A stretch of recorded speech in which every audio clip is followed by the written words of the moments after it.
Good evening and thank you for joining us on CoreTV News on the hour. I am Ebunlomo Adekunle.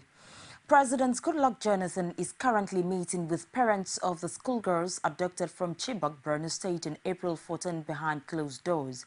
Those in attendance at the meeting, holding inside the banquet hall of the presidential villa, Abuja, include 51 escaped girls, parents of escaped girls, parents of girls still in captivity, as well as opinion and community leaders from Chibok. Jonathan is attending the meeting alongside the President of the Senate, David Mark, Kashim Shettima of Borno State, Isa Yeguda of Bauchi State, members of the Federal Executive Council, as well as service chiefs, among others. Details of the meeting will be given as it unfolds. The Nigerian authorities have warned parents against allowing their children in schools to be used for mass rallies against the government. Coordinator of the National Information Center, Mike Mary, said at a press briefing in Abuja that some individuals and groups have been mobilizing students across the country.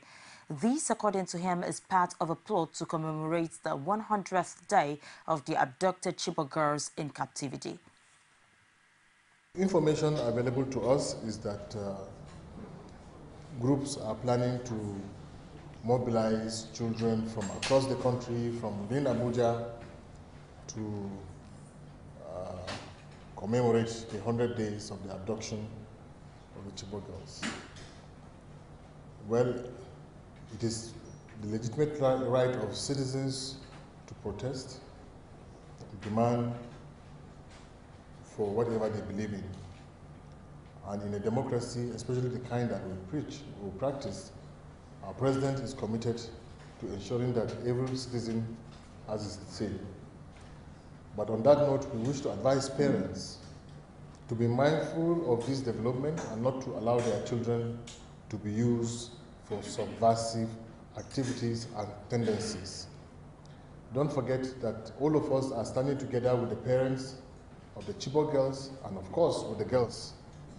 There is no need for us to create another round or another set of catastrophe by leading our children where they ought not to be. The Director General, National Orientation Agency, called on parents to be cautious of the planned rally. Security operatives have denied arresting or detaining a leader of the Bring Back Our Girls movement. They say that the former education minister had claimed she was harassed by security personnel who briefly held onto a traveling document on her way to London. But spokesperson for the Department of State's Security, Marilyn Orga, maintained that Ezekwesili went through normal security checks like other passengers. She also cautioned citizens to verify facts before sharing information that could further threaten the security situation of the country. The SSS clears all passengers that travel sensationalize the issues. to outside this country or come into this country. Why was Mushi need to tweet? Let people stop trying to aggregate to themselves unnecessary importance when we have serious security challenges at our hands. Security issues must not be trivialized for any reason. Someone at the airport, I don't know how many people have passed through the airport. I have. And I know that every time, even as DG, National Orientation Agency, I will submit my passport for check. They will check me, are you okay? All of those. I subject myself to that. And after that, they allow me to go. And every citizen, they will have to stamp your passport before you leave. So if you are going through these processes, and then the next thing, because you have access to phone and so forth and on there, you tweet, I am being detained I think citizens should not subject our country to this kind of thing. Nigerian military says Boko Haram is not in control of Damboa in Borno State. Briefing journalists in Abuja, defense spokesman Brigadier General Chris Olukolade maintained that no part of the country will be ceded to terrorists. He added that more soldiers have been deployed to fortify and strengthen the troops on ground to ensure that the area is secured. The Nigerian military will not concede any portion, any inch of this country to any group of terrorists. We'll keep farming up our deployment to reverse any form of insecurity in any part thereof. President Goodluck Jonathan has ordered security chiefs to stop the registration or deportation of Nigerians in any part of the country. This is one of the decisions taken at a 4-hour-long meeting he held with service chiefs and heads of the security agencies at the presidential villa. The council also deliberated on the ongoing war against insurgency and efforts to rescue the 219 schoolgirls. It first began in Imo State, where the government was said to have ordered the registration of northerners. And although the government denied issuing such orders, some states are taking retaliatory action. But now President Jonathan has ordered security chiefs to nip such plans in the bud. The council resolved that the issue of registration of Nigerians anywhere in the country and deportation should stop forthwith. I think to re-emphasize the importance the president has attached to this, that's why I said the two of us should address you people. This must stop forthwith. Security operatives should not be involved. They should not be involved in anybody trying to register people and anybody trying to deport people. Security operatives must henceforth not be involved. Anybody found, any operative, police, SSS, found being involved in it will be severely dealt with. The government is concerned that this could trigger a worse crisis than what Boko Haram has created in the country. And this it is determined to prevent. The council discussed the reaction. You know, the reaction by the Kano State people, some people in the groups in Kano and other parts of the country. The council observed that this threat was more potent than Boko Haram and could disintegrate the country. And we take this very seriously for people to deport people, for people to take people from one place to the other, for people to ask for registration of indigenes. No matter where they are free to settle anywhere they like. The security chiefs also gave situation reports on the war against insurgency during the 4-hour-long meeting. They will not give details of this, but simply solicited public support. This war can be won by Nigerian security forces, and we need the support and cooperation of every Nigerian to do that. For now, the government is bent on putting a stop to what it sees as a brewing crisis and is set to summon an emergency Council of State meeting to further drive home its stance. Representative of the United Nations Development Programme in Nigeria, Dauda Ture, has described Nigeria as too important economically and politically to disintegrate and called on all leaders to put their acts together and solve the current security challenges facing the country. Ture spoke just as the Director General of the National Institute for Policy and Strategic Studies, Muhammad Tijani Bade, says the institute was strengthening the capacity of political parties to develop strong and enduring political institutions. The NIPSS boss says the center was conceived as a capacity building and resource center for political parties to strengthen their capacity for policy dialogue, conflict management, media outreach, and democratic initiative of party leadership. This, according to him, is with the overall goal of enhancing the democratic quality of political parties and their engagement with the wider political process. They both spoke at the commencement of the 7th course for youth leaders of political parties, which was held at the Political Party Leadership and Policy Development Center. The program is being funded by UNDP with active cooperation of NIPSS. Former head of state and a stalwart of the main opposition All Progressives Congress, Muhammadu Buhari, says the gale of impeachment spreading across the state governed by opposition parties was an indication that Nigeria is drifting into anarchy. He noted that whether or not President Goodluck Jonathan was unaware of the impeachment of governors, what could not be denied was that it was happening under him, adding that the development would not augur well with the nation's democracy. The former head of state, in a statement titled "Pull Back Nigeria from the Brink," made available to reporters in Kaduna State, argued that he had, in his private capacity, discussed the current situation with the president. He asked the president to tarry a while and ponder the impact of recent events in the polity under his watch on the survival of the nation and the sustenance of its democracy.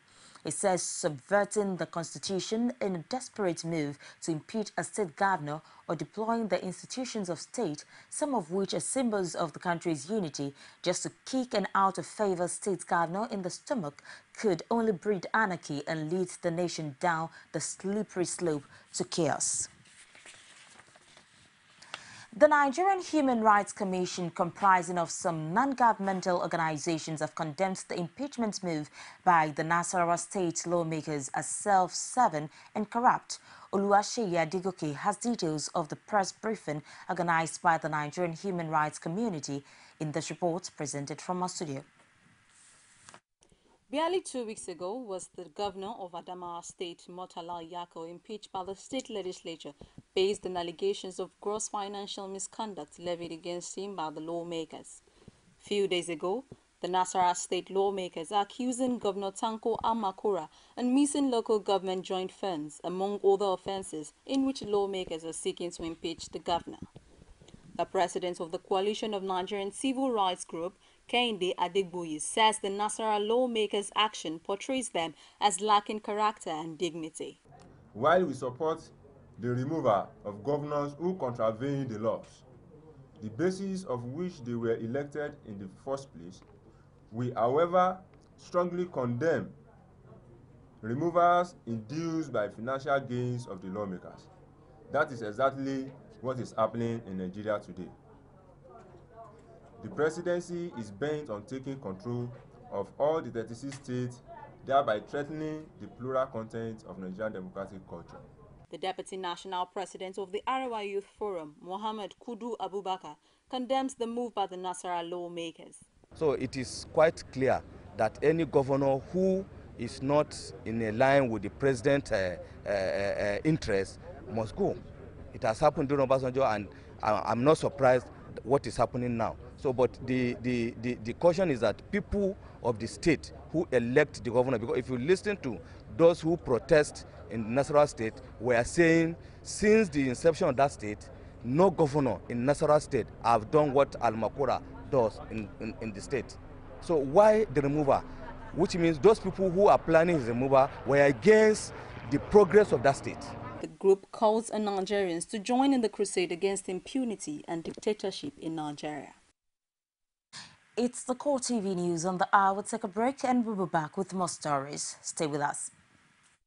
CoreTV News now provide a platform for live coverage of political rallies and electioneering campaign from anywhere in Nigeria. Political news stories, political editorial reviews, political discussions, personality profile, People's Parliament from the National, State and Local Government Assembly. Contact us now on 0803-471-8550 or 0803-724-9733. 01453-3407. Our 24-hour news station.